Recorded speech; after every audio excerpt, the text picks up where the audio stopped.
I was on the side of the road doing fortune readings when the richest family in town tracked me down.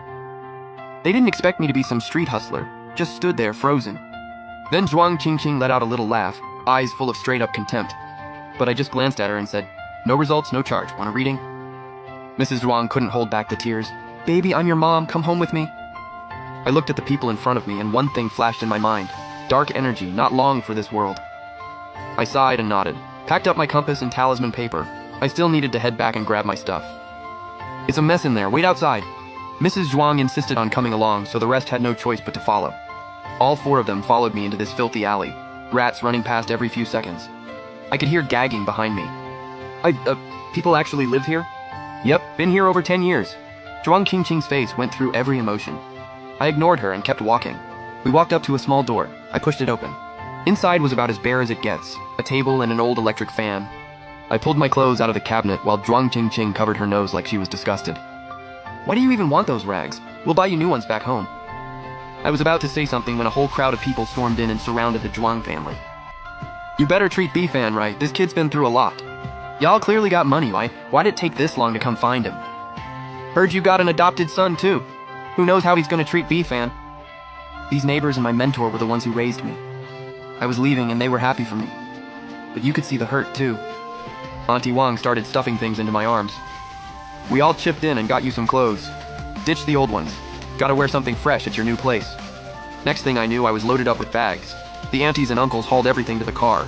I climbed into the back seat, hugging my little yellow bag. "You're not seriously bringing all that unlucky junk home, are you? There's no room for that stuff." Mrs. Zhuang smacked her hard. "Is that any way to talk to your brother?" I looked up at them. "Then I'm not going." Zhuang Qingqing froze. Clearly didn't expect that. She opened her mouth, but nothing came out. Finally, their sister Zhuang Qingya spoke up. "Qingqing, apologize." Zhuang Qingqing muttered a reluctant, "Sorry." Mrs. Zhuang started asking how I'd been living, saying I must have suffered all these years. Honestly, the phrase birth parents felt pretty foreign to me. I didn't even have adoptive parents. When traffickers nearly broke my arm, it was my mentor who shoved them off and pulled me out.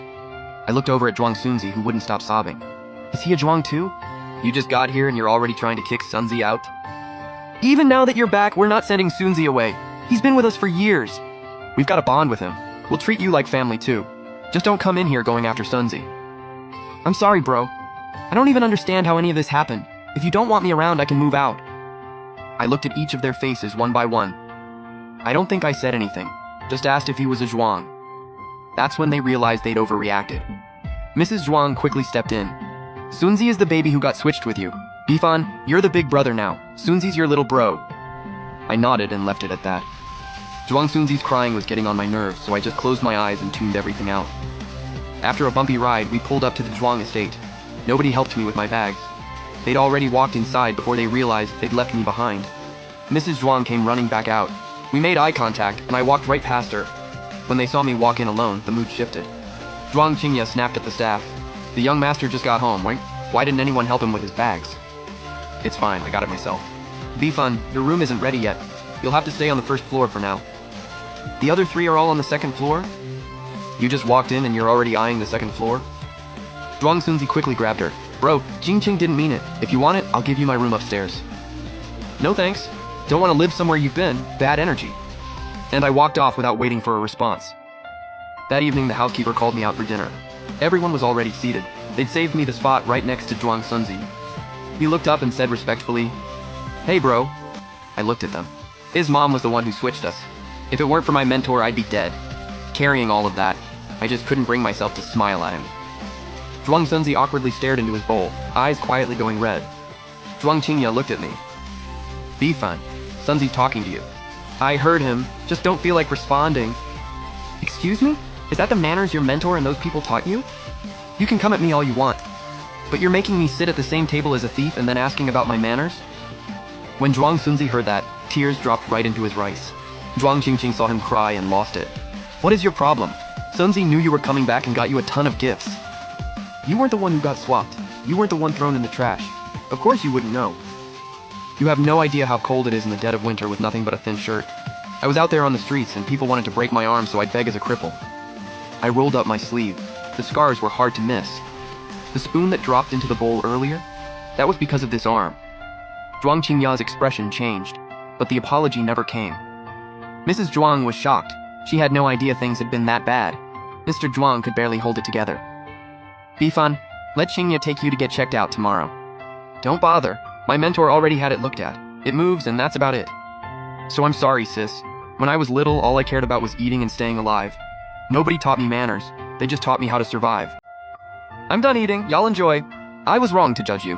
What if I said it's either him or me in this house? Zhuang Qingqing clearly wanted to push back. Then she remembered my arm and shut her mouth. Mrs. Zhuang went quiet too. Mr. Zhuang's voice went serious. He's been our son for over 10 years. We can't just throw out the adopted kid the moment the real one shows up. What would that say about this family? What if you had to pick one? I let the words hang and walked away. The next morning I woke up starving. Couldn't believe my first day here and I still couldn't get a decent meal. I threw on the outfit Auntie Wang got me, little cat print on the front. When I came out, everyone was already up. Zhuang Qingqing's eyes locked onto my outfit the second I walked out. She was barely holding in a laugh. What are you wearing? It's new, no holes, never been worn. What's the problem?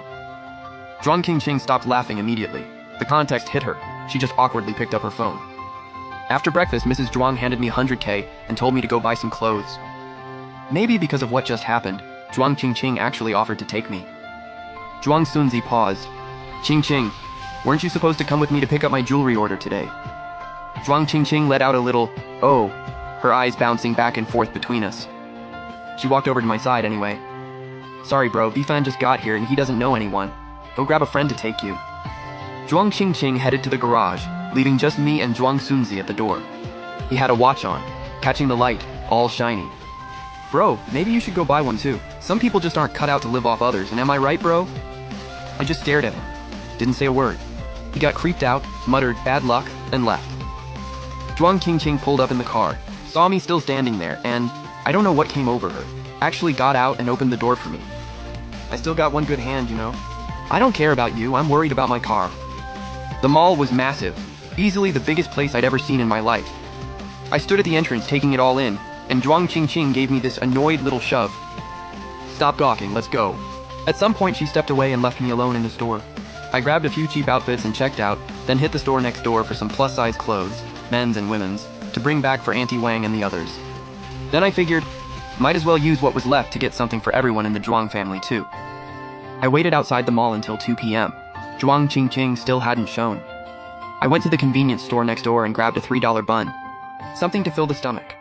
By 5 p.m. a call finally came through. Unknown number, but I picked up anyway. It was Mrs. Zhuang.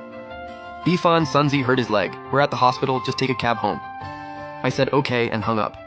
I didn't have enough on my phone to cover the full ride home. Had to tell the driver to pull over and walk the rest of the way. Starving and thirsty, I walked through the door to find everyone already home. Even Mr. Zhuang, who was almost never around.